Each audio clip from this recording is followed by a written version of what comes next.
Hey everyone, this is Mason with the Herb Rally Podcast. In today's episode, I'm going to be narrating an excerpt from Jesse Wolf Hardin's excellent book, The Plant Healer's Path, a Grassroots Guide for the Folk Herbal Tradition. You're going to learn about the 4 main ways to go about learning the art and craft of herbalism. On another note, I wanted to let you know that Wolf and Kiva Rose host one of the best herb conferences around. It's called the Good Medicine Confluence, and the next one is in Durango, Colorado from May 16th to May 20th, 2018. For links to the Good Medicine Confluence, as well as Plant Healer magazine, as well as their Herbal Education Guide and Herbal Schools directory, you can check out the resources link on the podcast page, which will be herbrally.com/podcast/18. All right, I hope you enjoy the episode. Let us know what you think. Please do share if you enjoyed it, and leave us a comment on iTunes. Thank you so much. An Herbal Education, Options for Learning All You Need to Know by Jesse Wolf Hardin. What qualifies one as a good herbalist? An ability to learn from experience, intuition or insight, intimacy with plants, and rapport with clients are certainly all credible criteria, but utterly essential is your base and depth of knowledge.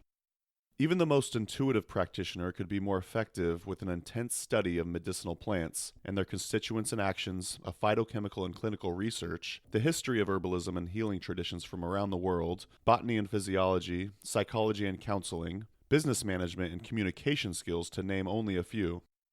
Even the wisest of teachers will quickly tell you that they never stop being students, and the best practitioners continue to learn new things for so long as they live.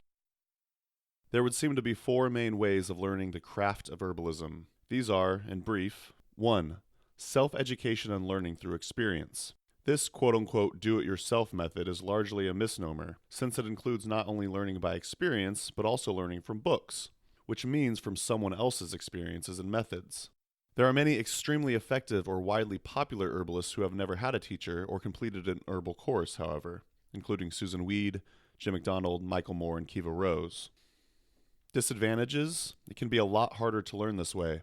With no one to ask questions of, no one to monitor us or correct us when we're mistaken or doing something counterproductive.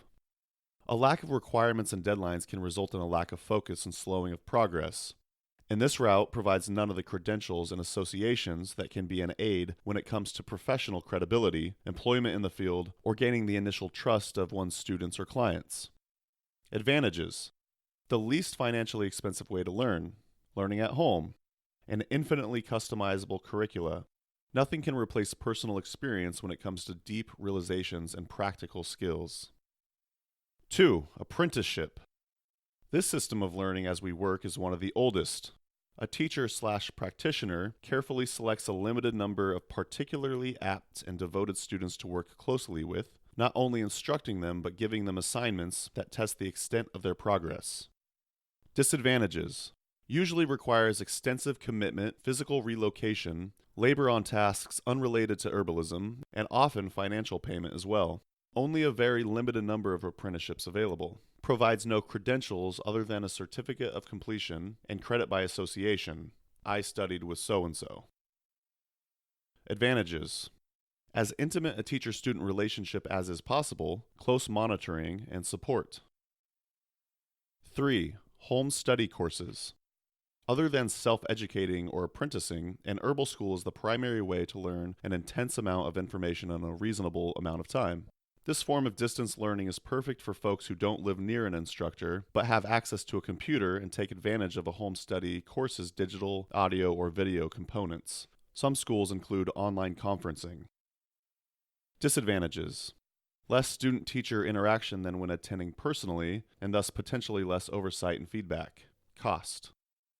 Advantages: having an instructor while studying in the comfort and privacy of one's own home. A coherent curricula.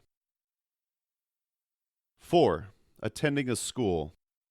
Besides apprenticing, the best way to get a maximum amount of personal instruction is to physically attend a school.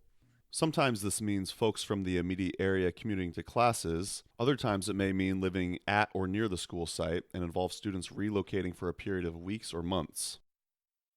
Disadvantages: may require taking time off from a job to attend, increased cost, and tuition, transportation, and housing, sometimes provides teaching from only a single perspective, tradition, or methodology.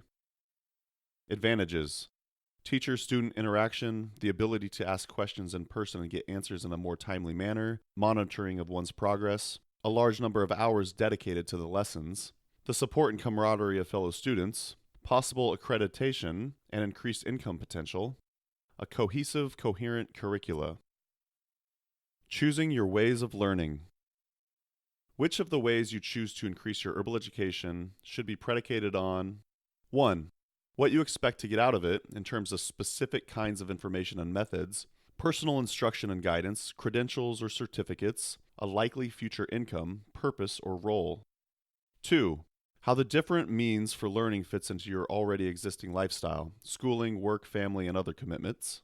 Your nature, such as whether you need a lot of attention, an easygoing or hard-driving instructor, lots of structure, or lots of options. 3. What you expect to be able to do with the information you gain. If you plan to get work as a clinician, your needs will be different than if you plan to teach, produce, or sell herbal products, mainly treat your family, volunteer at a free clinic, or practice as a community/folk herbalist. In all cases, however, you will want an education that is in-depth and not superficial, grounded in but not restricted to good holistic science, requiring actual practice and aimed at personal excellence and effectiveness. Alrighty, that's the episode for the day. I hope you got something out of it. And again, Wolf and Kiva have an herbal school directory. The link for that will be in the show notes, so you can find that there. Also, I wanted to mention Herb Rally also has an herbal school directory. You could find that at herbrally.com/schools. It's divided up by state. There's also an online directory of schools. You could find that at herbrally.com/distance. Also, Herb Rally started out as an herbalism events website, so if you're looking for different events from a herb walk all the way to a conference, you could find that at herbrally.com/events, and that's both listed by state as well as chronologically, and then there's also a page where it lists all the events just in chronological order. Thanks for listening to the podcast. There's going to be some great episodes coming up here soon, so keep an eye out for that. I guess keep an ear out for that. All right, until next time, take care.